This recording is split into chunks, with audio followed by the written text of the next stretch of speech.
اعوذ باللہ من الشیطان الرجیم بسم اللہ الرحمن الرحیم اقرأ باسم ربک الذی خلق خلق الانسان من علق۔ حاضرین جلسہ، اللہ تبارک و تعالی کا احسان ہے اور اس کا کرم ہے کہ اللہ نے آپ لوگوں کو بچوں کی حوصلہ افزائی کے لیے بچوں کی مجلس میں حاضر رہنے کی توفیق عطا فرمائی۔ بات شروع کرنے سے پہلے میں یہاں ایک چھوٹی سی مگر بہت بڑی بات عرض کر دوں کہ اصل میں صدقہ جو ہوتا ہے وہ الگ الگ طرح کا ہوتا ہے۔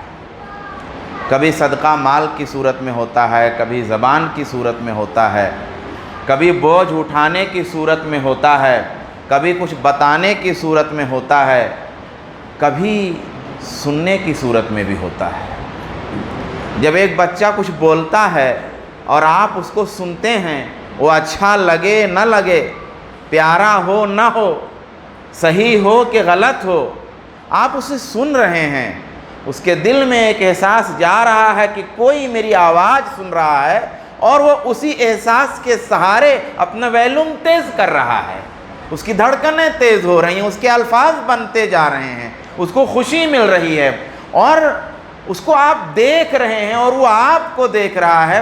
آپ کی آنکھوں سے نکلنے والی روشنی جو ہوتی ہے اس کے دماغ میں اجالے بھر رہی ہے، اس کے پورے وجود کو کرنوں سے بھر رہی ہے۔ یہ بہت بڑا صدقہ ہے۔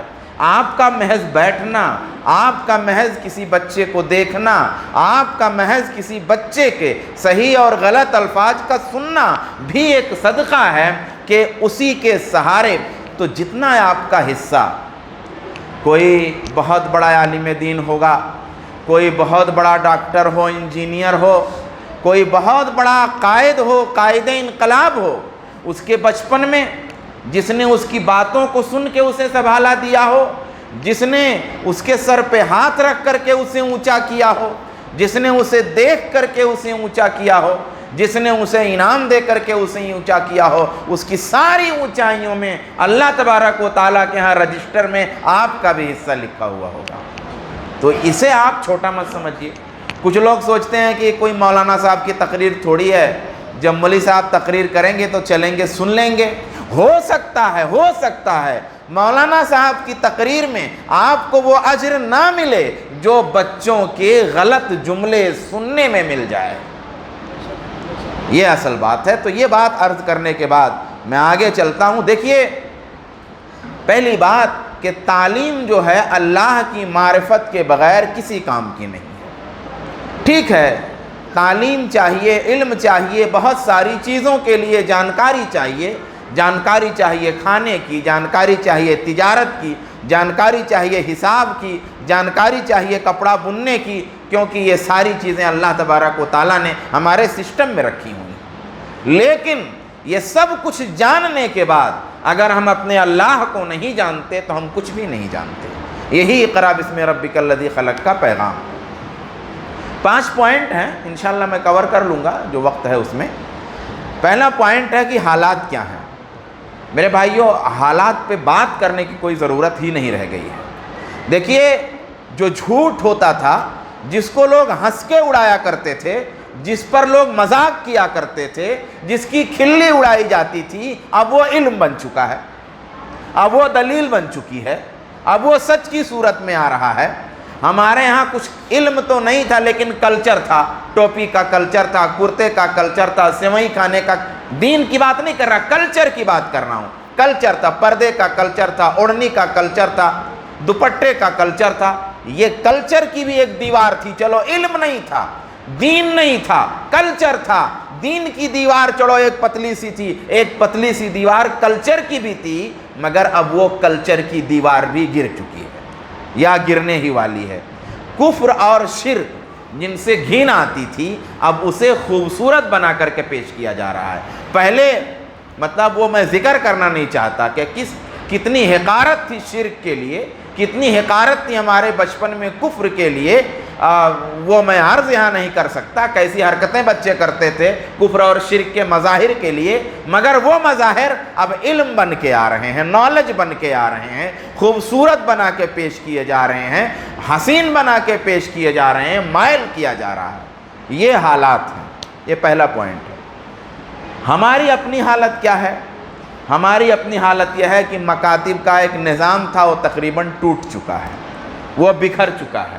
تعلیم میں عام طور پر ہم پیچھے ہیں، دینی تعلیم سے حد درجہ دوری ہے، اور اسکولوں میں دینیات کی جو کتابیں پڑھائی جاتی ہیں عموماً وہ اس لیے نہیں پڑھائی جاتی ہیں کہ بچے دین پا جائیں، بلکہ اس لیے پڑھائی جاتی ہیں کہ جب اسکولی تعلیم کے ساتھ قرآن، دعا، دینیات بھی پڑھائیں گے تو اسلام پسندوں کے بچے بھی ادھر آئیں گے، یہ سوچ کے آئیں گے کہ ہم وہاں بھیج رہے ہیں ہمارے بچے کو انگریزی، ہندی، جغرافیہ، میتھ، سائنس کے ساتھ قرآن، عقیدہ، سیرت اور تاریخ بھی ملے گی تو ہم اپنے بچے کو وہاں بھیجیں، اس لیے اس کو بورڈ میں لکھا جاتا ہے، مگر حالت اندر سے کیا ہوتی ہے جس کی کوئی حیثیت نہیں ہوتی، کچھ ان کو ملتا نہیں ہے، کیونکہ مقصد بچوں کو کھینچنا ہوتا ہے، اس لیے دین کی کوئی روح نہیں ہوتی، کوئی پارٹ ٹائم،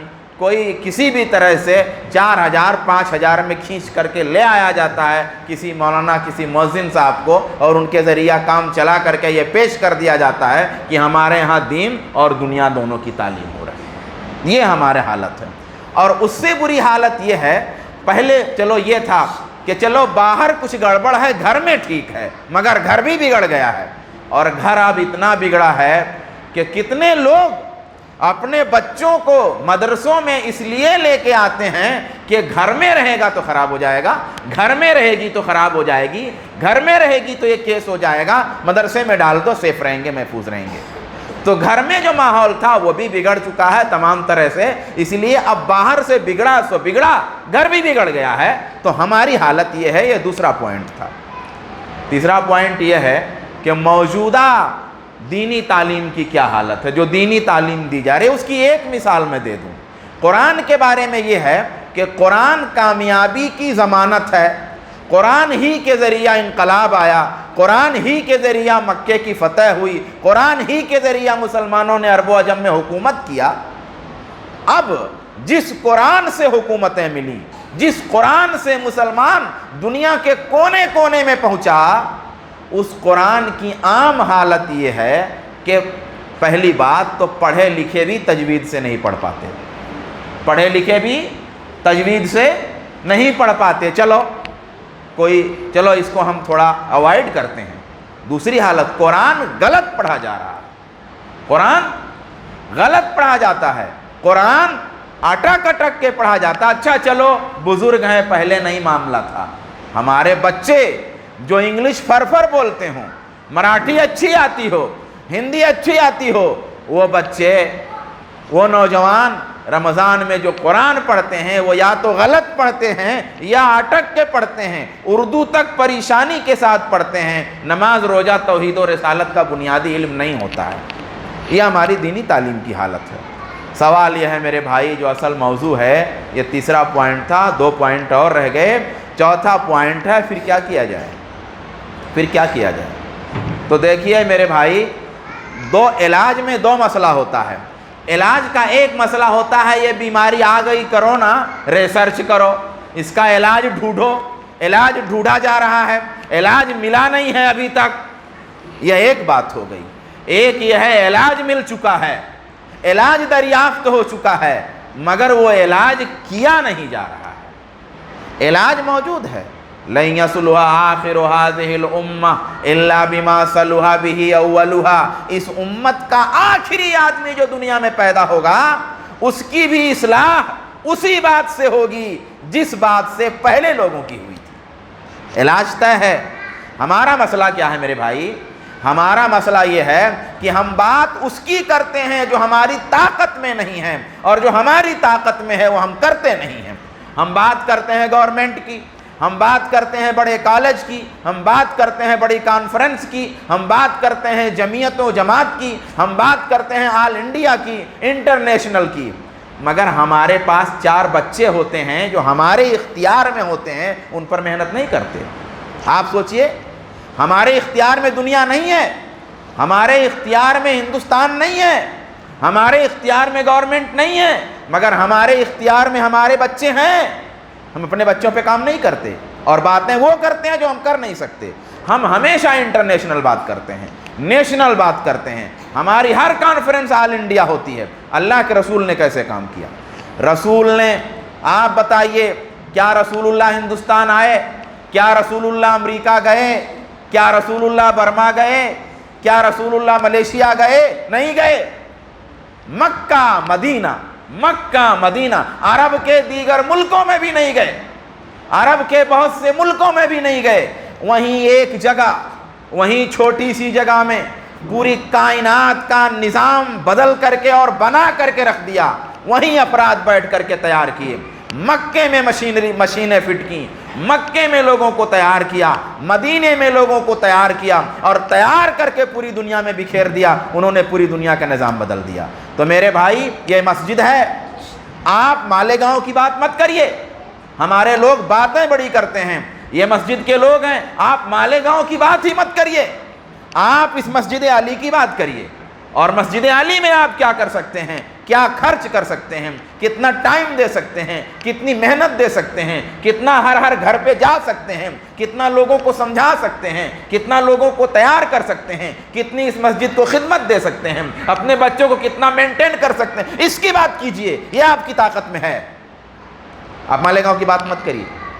یہ رسول کا اسوہ ہے، یہ رسول کی سیرت ہے۔ اللہ کے رسول نے مسجد بنائی، مسجد کو مرکز بنایا، مسجد عبادت کے لیے، مسجد تعلیم کے لیے، نادار طلبہ کی رہائش کے لیے۔ آپ صرف نماز پڑھتے ہیں نا، میں گنا رہا ہوں۔ مسجد واعظ و نصیحت کے حلقے کے لیے، مسجد بیت المال کے چندے کے اعلان کے لیے، مسجد وفود کی روانگی کے لیے، مسجد بڑے بڑے لوگوں سے ملاقات کرنے کے لیے، مسجد سفر اور جہاد سے واپسی کے لیے، مسجد مشورہ کرنے کے لیے۔ مطلب آپ دیکھیے نا، مسجد کے لیے کتنا انٹینشن تھا، کتنا کہ اللہ کے رسول جب کہیں سے آتے تھے تو پہلے مسجد میں آتے تھے۔ کیوں؟ تاکہ مسلمان کا مسجد سے رشتہ اتنا گہرا ہو جائے کہ گھر سے بھی گہرا ہو جائے۔ یہ ہے ایک یاد رکھنے کی بات عرض کر دوں، پھر آگے چلوں کہ لوگ یہ سمجھتے ہیں نا، ایک بہت اہم بات ہے یہ، جیسے تعمیر مسجد، ابھی آپ کی مسجد بنی، جب مسجد بن رہی تھی تو بھائی ہر کوئی یہ سوچتا رہا ہوگا کہ ہمارا پیسہ مسجد میں لگ جائے، ابھی 5 منٹ ہے نا، ہمارا پیسہ مسجد میں لگ جائے، تعمیر مسجد کا ہم کو ثواب ملے گا۔ لوگوں کو کنسیپٹ یہ ہے کہ بھائی مسجد کی جو دیوال کھڑی ہو رہی، مسجد کا جو چھت ہے، مسجد کی جو فرش ہے، مسجد کا جو ٹائل ہے، یہ تعمیر مسجد ہے، اس میں جو پیسہ لگے گا اس میں تعمیر مسجد کا ثواب ملے گا۔ لیکن آپ کو میں ایک بات اور بتا دوں، یہ پنکھے کا کیا ہوگا؟ وہ تو مسجد نہیں ہے۔ یہ جو لوہے کی چھڑیاں لگی ہیں، ان کا کیا ہوگا؟ یہ تو مسجد نہیں ہے۔ یہ مائک لگا ہوا ہے، اس کا کیا ہوگا؟ یہ تو مسجد نہیں ہے۔ یہ کرسی کا کیا ہوگا؟ یہ تو مسجد نہیں ہے۔ تو کیا اس کا ثواب مسجد کے برابر نہیں ملے گا؟ آپ مفتی لوگوں سے پوچھئے، میں مفتی نہیں ہوں، ان کا بھی وہی ثواب ہے جو تعمیر مسجد کا ہے۔ مسجد جس کے بغیر مکمل نہ ہو، اس کا بھی ثواب تعمیر مسجد کا ہے۔ مسجد کی مصلحت کا کیا جانے والا ہر کام تعمیر مسجد کا ہے۔ مسجد کو فعال بنانا ہے، مسجد میں آپ تعلیم کر رہے ہیں، مسجد کو آپ سسٹمیٹک کر رہے ہیں، مسجد کو آپ منظم کر رہے ہیں، تو اس میں بھی یہاں تک کہ امام اور مؤذن کی تنخواہ کے بارے میں لوگوں کا یہ کنسپٹ ہے کہ اس میں مسجد والا ثواب نہیں ملے گا۔ وہ بھی مسجد کی، امام نہیں رہے گا نماز کیسے ہوگی، مؤذن نہیں رہے گا اذان کیسے ہوگی، اسی لیے وہ بھی مسجد کے حصے ہیں، اور ان میں بھی خرچ کرنے پہ وہی ثواب ملے گا جو تعمیر مسجد کا ہے۔ تو یہ ایک پوائنٹ کی بات آپ یاد رکھ کے جائیں، تاکہ آپ کے لیے آسان ہو سکے مسجد کی جو ایکٹیویٹی ہے اس کو کرنے میں اور اس کو منظم کرنے میں۔ مسجد میں تعلیم کا پورا اپڈیٹ سسٹم کرنا چاہیے، یہاں تک کہ کوچنگ سینٹر بھی چلایا جا سکتا ہے، لیکن خرچ کرنا پڑے گا۔ اب خرچ کیسے کریں گے میرے بھائی؟ یہ صحابہ نے کس طرح خرچ کیا؟ بھائی صحابہ کرام غریب لوگ تھے، غریب لوگ ایمان لائے تھے۔ یہاں کنسپٹ کیا ہے؟ فلاں سیٹ خرچ کر دے گا تو ہوگا خرچ، باقی لوگ نل بنے رہتے ہیں۔ آپ سمجھ لیجئے اس بات کو کہ صحابہ نے کس طرح خرچ کیا۔ عام طور پہ غریب لوگ اسلام قبول کیے، وہ غریب لوگ لٹ پٹ کے مدینہ چلے گئے، وہ غریب لوگ لٹ پٹ کے مدینہ چلے گئے۔ مکے سے جب مدینہ گئے نا تو اپنا سب کچھ چھوڑ کے گئے، زمین چھوڑ کے گئے، جائیداد چھوڑ کے گئے، کاروبار چھوڑ کے گئے، کھجور کے باغات چھوڑ کے گئے، کھیتیاں چھوڑ کے گئے، جانور چھوڑ کے گئے، درہم و دینار چھوڑ کے گئے، اپنا گھر اپنی جائیداد چھوڑ کے گئے، مدینہ گئے۔ اور مدینہ میں جو کسان لوگ تھے وہ بھی کوئی بہت مالدار نہیں تھے۔ اب ایک بڑی آبادی خالی ہاتھ آئی ہوئی ہے، اس کو مینٹین کرنا ہے، اپنے کو مینٹین کرنا ہے، مدینے کو چاروں طرف سے نوچ لینے کے لیے کوشش ہو رہی ہے، اس کو مینٹین کرنا ہے، جو بچے ہیں ان کی تعلیم بھی کرنی ہے، اس کو مینٹین کرنا ہے، مسجد بنانی ہے، اس کو بھی مینٹین کرنا ہے، جہاد کے لیے اپنی حفاظت کے لیے لوگوں کو تیار رکھنا ہے، فوج تیار رکھنی ہے، اس کو بھی مینٹین کرنا ہے، بیوائیں ہیں، غریب ہیں، پریشان حال لوگ ہیں، ان کو بھی مینٹین کرنا ہے۔ تو صحابہ کرام نے اس کو مینٹین کیا، اور مینٹین کرنے کے لیے یہ تک کیا کہ اپنی ضرورتیں بھی قربان کر دی، اپنا بھوکے بھی رہ گئے، پیاسے بھی رہ گئے، جیسی ضرورت ویسا آپ کو خرچ کرنا پڑے گا میرے دوستوں۔ مجھے یاد پڑتا ہے بچپن میں یہ مکاتب کے نظام کو منظم کرنے کے لیے جمعگی چلتی تھی، 25 پیسہ 8 آنا 1 روپیہ ہفتے میں لے کے جاتے تھے۔ آج وہ نظام آپ زندہ کیجئے، ہر ہفتے میں اپنے بچے کو 10 روپیہ جمعگی دیجئے، ہر ہفتے اپنے بچے کو 10 روپیہ جمعگی دیجئے، مسجد میں منظم کیجئے اس طرح خرچ کو۔ اور جب آپ چاول نکالیں عورت پکانے کے لیے، اس کو علماء کرام نے ہمارے سسٹم میں لائے، ترکیبیں ڈھونڈی۔ کیا سسٹم کیا کہ آپ کے گھر میں 1 کلو چاول کا خرچ ہے تو آپ 1 ہی کلو پکانے کے لیے بنائیے، زیادہ مت نکالیے، اور اس 1 کلو میں سے 1 مٹھی نکال کے آپ سائیڈ کر دیجئے، اور یہ سوچئے کہ ہم کو 1 مٹھی آج کم کھانا ہے، اللہ نے پورا کر دیا ٹھیک ہے، نہیں پورا کیا ایڈجسٹ کر لیں گے۔ اور پھر وہ غلہ جب مہینے بھر کا ہو جائے آپ اس کو پھر مسجد میں دیجئے اور اس کو بیچیے، یہ رقم آئے گی۔ اس کے ساتھ ساتھ جس کے پاس حیثیت ہے وہ زیادہ دے، اس کے ساتھ ساتھ آپ ماہانہ فیس کا سسٹم لائیے۔ انشاءاللہ اتنے سارے بچے ہیں نا اس مسجد میں دیکھ رہا ہوں، یہ 4 لوگوں کا کام ہے، 2 لوگوں سے نہیں ہونے والا۔ یہ اگر کرنا ہے تو، اگر کرنا ہے، اور اگر ایسے کرنا ہے کہ بھائی مسجد علی میں یا کسی بھی مسجد میں مکتب بہت اچھا چل رہا ہے اور بڑے بچے ہیں، اگر خالی بچے بتانا ہے تب تو کوئی بات نہیں، لیکن بھائی 3 لوگ سے 2 لوگ سے 4 لوگ جس سے بھی پڑھوائیں گے اس میں خرچ لگے گا، سسٹم کرنا پڑے گا، بہت سارا سسٹم اس میں بنے گا، اور بہت دلچسپ بنائیے۔ جب دلچسپ بنائیں گے، اتنا دلچسپ بنائیے کہ بچے خود آنا چاہیں، اس کو دلچسپ بنانا پڑے گا، اپڈیٹ کرنا پڑے گا، اور اپنی ترجیحات کو بدلنا پڑے گا۔ میں ایک مثال دے کر کے بات ختم کر دیتا ہوں کہ ترجیحات کو بدلنے کی مثال کیا ہے۔ ترجیحات کو بدلنے کی ایک مثال میں بتاؤں آپ کو۔ مثال کے طور پہ ہمارے ہاں قرض کس لیے عام طور پہ لیتے ہیں؟ بٹیا کی شادی کے لیے۔ جو مڈل طبقہ ہمارا ہے نا، مڈل یا غریب، وہ کس لیے قرض لیتا ہے؟ اکثر علاج کے لیے قرض لیتا ہے، لڑکی کی شادی کے لیے قرض لیتا ہے، کبھی گھر بنانے کے لیے قرض لیتا ہے۔ ایک اور چیز کا ان میں سے تو کچھ چیزیں چھوڑ دیں، یو پی والے تو بہت اچھا ہے، وہ اس پر بات کرنے کا موقع نہیں ہے۔ میں کہتا ہوں قرض پڑھانے کے لیے لیجئے نا۔ اب اپنے حالات اتنے جب خراب ہیں تو اپنا سیٹ اپ بدلیے، آپ جب تک نہیں بدلیں گے کام نہیں چلے گا، اپنا نظام ہی پورا بدل دیجئے۔ نظام یہ بدلیے کہ قرضہ لینا ہے بچے کو پڑھانے کے لیے، قرضہ لینا ہے بچی، ایک بار یہ کہیے نا کہ ہم کو اپنے بچے کو پڑھانا، اس کے لیے پیسہ چاہیے، یہ ماحول آنا چاہیے۔ کم سے کم اس سے ہماری سوچ کا تو اندازہ ہوگا کہ ہماری سوچ کس طرح اپڈیٹ ہو رہی ہے اور کس طرح بڑھ رہی ہے۔ تو میرے دوستوں اور سرپرستوں سے آخری گزارش ہے کہ ان بچوں کے بارے میں آپ سے پوچھا جائے گا، ان بچوں کے بارے میں آپ بچ نہیں پائیے گا اپنی ذمہ داری سے۔ قرآن اور حدیث میں بڑے واضح طور پہ بچوں کے بارے میں، بچوں کو مسجد علی یا کسی اسکول میں بھیج کر آپ یہ سوچیں کہ اپنی ذمہ داری سے بچ جائیں گے، نہیں۔ یہ پھول سے بچے جن کے لیے آپ چوری بھی کرتے ہیں، کانٹا بھی مارتے ہیں، جھوٹ بھی بولتے ہیں، کچھ اور بھی کرتے ہیں، جائز میں بھی دن رات کی پریشانی برداشت کرتے ہیں، یہی بچے آپ کو جہنم میں کھینچ کے ڈلوائیں گے۔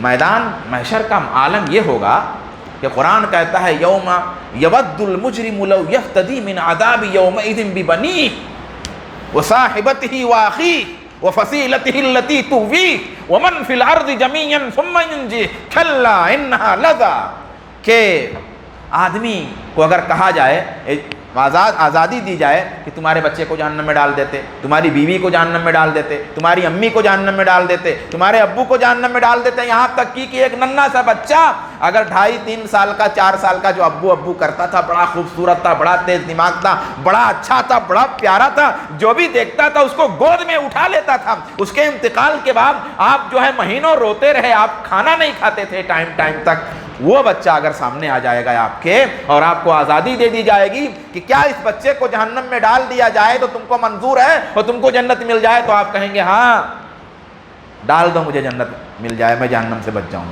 اور وہ بس بچے سے پوچھا جائے کہ یہ تمہارے ابو ہیں، اگر ان کو جہنم میں ڈال دیا جائے اور تم کو بچانے کے لیے اگر وہ بالغ ہو تو وہ بھی کہہ دے گا۔ یہ حالت ہوگی میرے دوستو، تو بچ نہیں پائیں گے۔ کلکم رائن وکلکم مسئول عن رعیتہ، ہر کوئی چرواہا ہے اور ہر کوئی اپنی چرواہی کے بارے میں پوچھا جائے گا۔ تو یہ جو بچے ہیں بالغ ہونے تک، ان بچوں کے حوالے سے جو ذمہ داری، آپ سے یہ نہیں پوچھا جائے گا، جو نہیں پوچھا جائے گا وہ کرتے ہیں ہم۔ آپ سے یہ نہیں پوچھا جائے گا بچوں کے لیے وراثت میں کتنا چھوڑا، آپ سے یہ نہیں پوچھا جائے گا بچوں کے لیے گھر کیوں نہیں بنایا، آپ سے یہ نہیں پوچھا جائے گا بچوں کے لیے بینک بیلنس کیوں نہیں کیا، آپ سے یہ بھی نہیں پوچھا جائے گا کہ بالغ بچے کی شادی میں پیسہ خرچ کیوں نہیں کیا، آپ سے یہ بھی نہیں پوچھا جائے گا کہ کچھ اور اس کے لیے کیوں نہیں بنایا، یہاں تک کہ یہ بھی نہیں پوچھا جائے گا کہ بہت بڑا ڈاکٹر کیوں نہیں بنایا۔ مگر کیا پوچھا جائے گا؟ بالغ ہونے تک اس کے دین، اس کے اخلاق، اس کے جسم، اس کے علم، اس کے عمل کے لیے بالغ ہونے تک جتنی ضرورتیں تھیں وہ تو نے پہنچائیں کی نہیں پہنچائیں، وہ آپ سے فرض ہے، آپ سے پوچھا جائے گا۔ تو جو فرض ہے اس کے بارے میں اگر فکر کر لیں تو نفل کی اللہ تعالیٰ توفیق ہم کو دے دے گا۔ میرے دوستو یہ مختصر بات تھی۔ بچوں کو سوٹ کا ڈریس کا سفید ہوا، اچھا کالجی کا ڈریس مان کا دیا۔ تو یہ مختصر باتیں تھیں۔ اب یہاں آپ ایک سسٹم بنائیے، اس میں انوالو ہو، ہر کوئی دلچسپی دکھائے۔ بچوں کے لباس ہیں، جیسے مان لیجئے کپڑے ہیں، کیا کپڑا پہن کے آئے، تاکہ ایک احساس پیدا ہو۔ اہمیت دینے کے لیے بہت کچھ کرنا پڑے گا۔ جیسے دیکھیے کسی چیز کو جب اہم بنانا ہوتا ہے تو کیا کرتے ہیں آپ؟ اسٹیج لگاتے ہیں، کرسی رکھتے ہیں، سجاتے ہیں، مائک لگاتے ہیں، تب وہ مجلس اہم بن جاتی ہے۔ لیکن ایسے ہی مولانا صاحب سے بیان دلوانا ہو روڈ پہ کھڑے ہو کے، وہ بھی ایک بات ہے، ویسا بھی کام ہوتا ہے، لیکن پھر یہ اہمیت اس کی نہیں ہوگی۔ تو جیسے کسی چیز کو آپ کو اہم کرنا ہے، بچوں کے دماغ میں اہمیت دینی ہے اور سرپرستوں کے دماغ میں اہمیت دینی ہے، تو سرپرستوں کو کیا کرنا ہوگا؟ نہیں بچے یہ پہن کے جانا ہے، مولانا صاحب نے یہ پہن کے جانے کو کہا، اس کو پہن کے جاؤ، اس طرح آؤ۔ اور ہمیں کیا کرنا ہے؟ ہم بھی یہاں کچھ ایسا سسٹم لگائیں جس سے بچوں کو لگے کہ یہاں آنا بہت اہم ہے، بہت جو ہے اہمیت رکھتا ہے، سرپرستوں کو لگے کہ ہاں بڑا سسٹم موجود ہے، بڑا مینٹین ہے، بڑا اچھا ہے، سب اپڈیٹ چیزیں ہیں، زیادہ سے زیادہ بہت ساری چیزیں ہیں، وہ بعد میں یہ تقریر کی چیز نہیں ہے، جب آپ کو ضرورت ہوگی ہم بھی موجود ہیں اور سارے لوگ ہیں، مشورہ آپ کو دیتے رہیں گے۔ میرے کہنے کا مطلب یہ ہے کہ اس کو ایسا سسٹم دیجئے کہ بہت جو ہے اپڈیٹ ہو جائے یہ اور دلچسپ ہو جائے۔ الگ الگ ٹائمنگ ہے بچوں کی، اس ٹائمنگ کے لحاظ سے بھی آپ ترتیب دیں، الگ الگ اسکولوں، تمام چیزوں کو دیکھتے ہوئے کس طرح مرتب کرنا چاہیے، کیا کرنا چاہیے، کس طرح پڑھانا چاہیے، کیا پڑھانا چاہیے، کتاب کتنی خوبصورت ہونی چاہیے، کتاب بھی خوبصورت والی منتخب کریں، بیگ بھی خوبصورت والا منتخب کریں، ساری چیزیں ایک سسٹم کے تحت۔ کچھ مکتب چل بھی رہے ہیں اور جگہوں پہ جو اچھی طرح چل رہے ہیں، ان مکتبوں کو دیکھیے، ان میں کیا سسٹم ہے اس کو دیکھیے، ان میں کیا طریقہ ہے اس کو دیکھیے، ہم اور اچھا کیسے کر سکتے ہیں اس کو دیکھیے۔ یہ سارا دیکھ کر کے کریں گے اور نیت اگر نیک رہے گی انشاءاللہ تو انشاءاللہ اللہ تبارک و تعالی ہم کو کامیابی دے گا۔ اور دیکھیے کام جو ہے نا، میں نے جیسے کہ بتایا کہ کام چھوٹا بڑا نہیں ہوتا، ارادہ چھوٹا بڑا ہوتا ہے۔ میں تقریر میں یہاں بھی بہت دفعہ کہہ چکا ہوں یہ بات، اور میں اکثر بولتا ہوں کہ روپیہ 1-2 نیت 1 کروڑ والی ہو۔ جب نیت 1 کروڑ کی ہوگی تو ثواب بھی 1 کروڑ کا رہے گا۔ تو کام بہت بڑا ہے بشرطے کہ ہماری نیت بڑی ہو۔ اللہ تبارک و تعالی ہم سب کو اجر دے، قبول فرمائے، آمین۔ السلام علیکم ورحمۃ اللہ وبرکاتہ۔